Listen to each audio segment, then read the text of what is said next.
You're listening to the Spend 10K a Day podcast, brought to you by the performance marketing experts at MuteSix. This is your source for cutting-edge insight into the world of online advertising from the team with more Facebook case studies than any other agency on the planet. Here is your host, Steve Weiss. Hello, everyone. Welcome back to another episode of the Spend 10K a Day podcast. We haven't been on in a while. I miss everyone. I'm just going to be honest. Put that out there. This is third week of January, and the e-commerce ecosystem and the paid media, paid acquisition ecosystem is changing rapidly. And have an awesome guest today. We recently hired a guru of paid search when it comes to e-com and lead gen. And local SEM is just growing, as well as product feeds, and it's an area that we want to talk more about, put more, kind of talk a lot about the vision of where, product is going on Google, as well as talk a little more about what the changes going on at YouTube. And we're lucky to have today Ross, who's our VP of paid media at MuteSix. I don't want to tout the word MuteSix, but we have an awesome guest today. And Ross, thank you for joining us. Oh, my pleasure, Steve. Thanks for having me, both on the podcast and at the company. Cool, man. He's a Jersey guy, and there's two Jersey people on the phone. We're not scared to say we're not from New York. We're from Jersey. We're very, very adamant, repping Jersey to the fullest. Very proud to be, yes. So Ross has a really kind of unique way of thinking about paid media on Google. I hate using the word paid search because there's a big ambiguity going on in the Google space, because Google is changing as much or more than Facebook. And Ross, tell us a little more about like the changes you see for both e-commerce brands as well as companies that are looking to generate leads on paid search and be very high level. Obviously, location is important, but also using kind of third-party data to really find efficiencies on the platform. Yeah, so I mean, I know this podcast is called Local Search, but really, whether you're spending $500 a month or $500,000 a month, really, the same strategy should apply, right? So, the thought behind the local aspect of it is just ensuring, from a geo perspective, that you're reaching your target demographic. I always tend to say that every dollar spent outside of your demographic is a wasted dollar, and really it is. If that person either doesn't fit the mold for your product or can't afford your product, there's no reason you should be showing an ad to a person in that area code. So the whole approach around structuring an account and building stuff out, a lot of agencies like to just cast a wide net. So they'll launch a national account and then figure it out from there, refining geos. I kind of like to take the opposite approach, which is leveraging historic data to figure out before launching really what zip codes you should and shouldn't be live in, to find efficiencies right off the bat. And then, when you're telling me you need more and you want to scale, that's when we'll look to approach zip codes outside of the geos that we've determined are going to be successful for you upon launch. So one key strategy which really opened up my mind in terms of really scaling, paid media on Google has been the integration of looking at first-party data into your Google campaign. So you're seeing all this customer data. Let's say you're a shirt company, a jeans company, a finance company. The zip code of all your buyers, correct? One would hope so. You'd be surprised how many that don't. But the good ones do, yes. So you're a company that has the zip codes of your best customers. So why aren't you using those on your paid search campaigns? Shouldn't you be doubling down on, say the non-brand keywords in, like, let's say you're a jeans company and you know that a good portion of your buyers are in Los Angeles. Just very high level. Shouldn't you be doubling down on your testing when it comes to certain keywords, like open keywords in those specific areas? You should be taking that data and really building it into your campaigns, correct?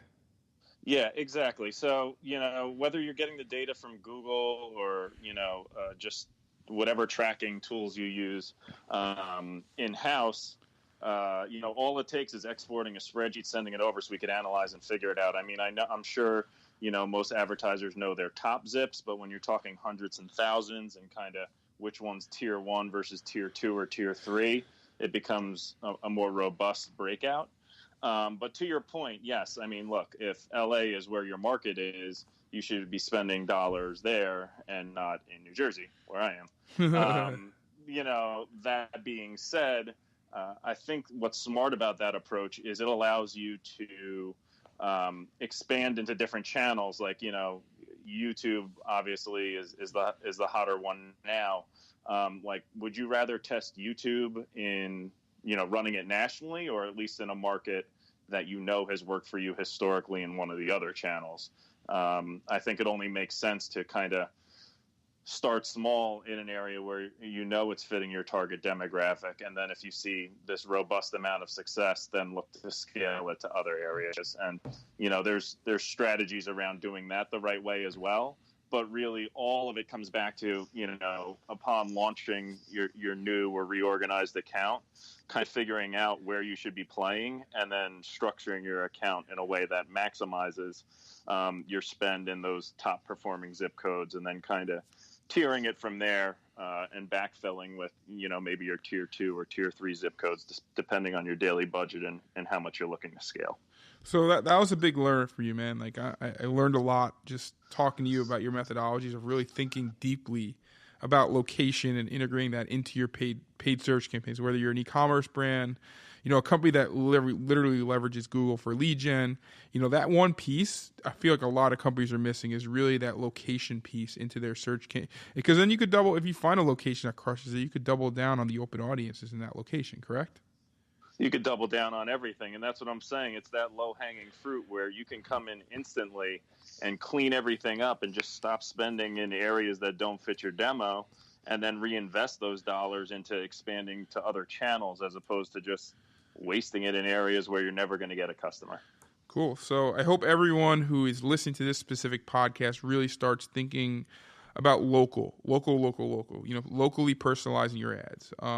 Very, very important. Besides just search extensions, just really just thinking about how to build a market, how to build a target ad group for local markets, and how to pick out 30 or 40 zip codes or locations that really, based on your customer data, where all your customers are.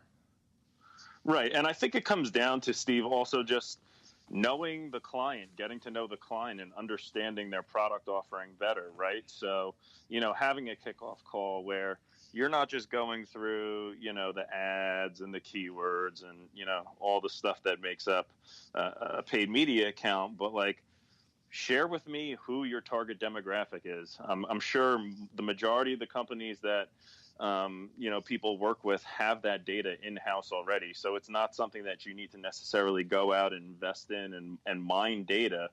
Just tell me who you're looking for. Help me understand your brand better. And, just having that strong foundation is kind of where it just makes growing from there so much easier, because I have a better understanding of your product and the demographic we want to reach. So then I could help you find zip codes that are going to reach that demographic.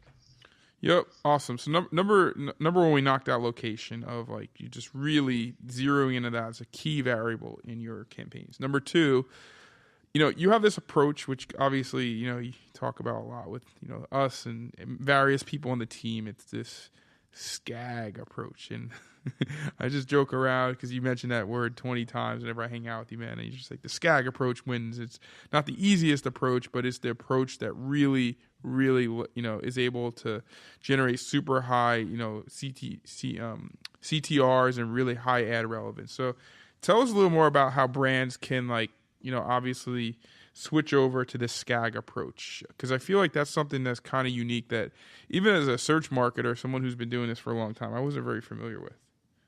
Yeah. So first, let me just say that you will hear the words granularity, efficiencies, and SCAG and geos and demographic many, many times throughout conversations with me. To be fully transparent, I use those words a copious amount in conversations. What it stands for is single keyword ad groups. And it's actually, contrary to popular belief, this isn't some new strategy that, Google just came out with. It's been around for as long as I've been in the industry. but really you don't see it that often because of the amount of time it takes to implement a strategy like this. So getting back to SCAG, single keyword ad group, all it means is that you're breaking out every single keyword into its own ad group. What that means is that you can write ad copy that's specific to every single keyword in your account. Now, obviously, if you think about, generally accounts have thousands to tens of thousands to hundreds of thousands of keywords. And so writing custom copy for each of those keywords is certainly quite a task. So generally speaking, what I do is break out all of your keywords into their own ad groups, which is the SCAG. And then I'd start by writing custom headlines. Just generally speaking, when a user does a search and glances at the ads, really all they're looking at is the headline and then the URL that you're sending them to. Very few go through the process of digesting the whole ad and making sure it's really something that they want to go to. They just make sure by checking the URL that the site looks legit, and then look at the headline and see if it's similar to what they're searching. So, with those custom headlines, what you're going to see is higher click-through rates because a user sees the keyword that they just searched as the headline of the ad, so it gives them the perception that they're going to, a landing page or a website that is specific to the keyword that they searched. But also, on the back end in Google's side, they're assigning a quality score of 1 to 10 that's based mostly on click-through rate, which I already addressed, and then relevancy. So relevancy of the ad you're showing to the keyword being searched, and then the landing page to the keyword. So obviously, when Google goes and spiders the account and assigns these quality scores and sees headlines and custom paths that contain the exact keyword you're bidding on, you're more likely to be awarded those higher quality scores as a result of having a high level of relevancy. So pretty much, in short, you're knocking out the two most important components of assigning a quality score, which are click-through rate and relevancy, all in one approach with the SCAG approach. Interesting. That's something, something I never really, I've done some of that just from managing my old search campaigns, but, it's the harder road. Building all those, especially if you have an account that has thousands of ad groups and thousands of keywords, like how do you pick out which keywords to really start with? Well, one, that's why companies hire us, so we have to do all the work for you. But let's say you don't. Let's say you don't have MuteSix as a resource. Let's say you're just doing it yourself. Yep. So you're picking those top 10 keywords that drive 90% of your revenue, or the biggest lead driver, or even one where it's a high volume keyword and you're kind of on the fence with where you're at in terms of your CPA, where, moving the needle a little bit with your CPCs and bringing them down would get you in a better place for CPA.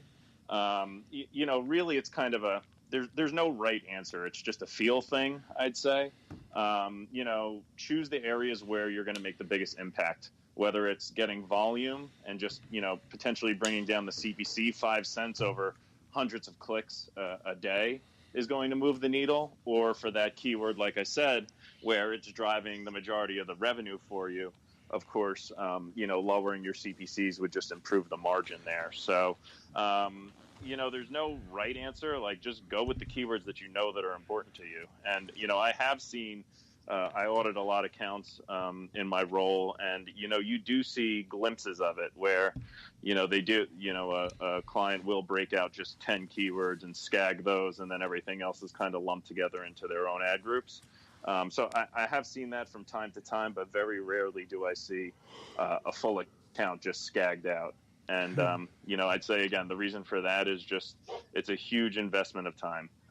It's going to take tens of hours to write custom headlines, but really it sets you up for, the long play. This is a long-term approach, right? You're investing a lot of time early on, but in the long run, it sets you up to better manage your account. Awesome. So 2 main takeaways of this podcast. Obviously, you're looking to really get into Google. You want Google to be a major resource for you. You don't want Google just to be working for your brand keywords. You want to use Google for actual real acquisition. Two main things that you need to do, which is kind of different than the best practices, is number one, just location. Just really looking into your customer data, figuring out how you can narrow down location, because location is so important for efficiencies on all of Google's properties, including YouTube. And then number two, really start thinking about doing the SCAG approach, for specific keywords and ad sets. You might not be able to do the whole account, but really, really important. We're not going to get in touch. We're not going to get a chance to talk about YouTube because YouTube is kind of, evolving at such a rapid rate. I know we have had a couple past podcasts about YouTube, but stay tuned. In the next podcast or one podcast away, we're going to really dig into, YouTube for acquisition or YouTube for action. And I know, Ross, you have a lot of thoughts on that as well. Yeah, I mean, look, the thought's kind of the same for my approach to every channel. Like, the geo strategy can literally be replicated pretty much everywhere where zip code targeting is an option. So that's kind of, it very easily translates over to any other channel. And really, SCAG is the search specific way that I break out accounts, but it's just focusing on as granular of a level as possible, right? Like, on Facebook, if your target demographic is white males that are 25, when you're setting up an account, set up your ad sets so that you can show a 25-year-old white male to 25-year-old white males that are seeing your ad. So, it's called something different across each different channel, but really just being as granular as possible with the breakout of your account to ensure that you're leaving yourself as many options as possible to be as targeted towards the potential customer. Yeah, totally. All right, cool. Well, thanks, Ross, for jumping on with us. I think it was just another very insightful podcast.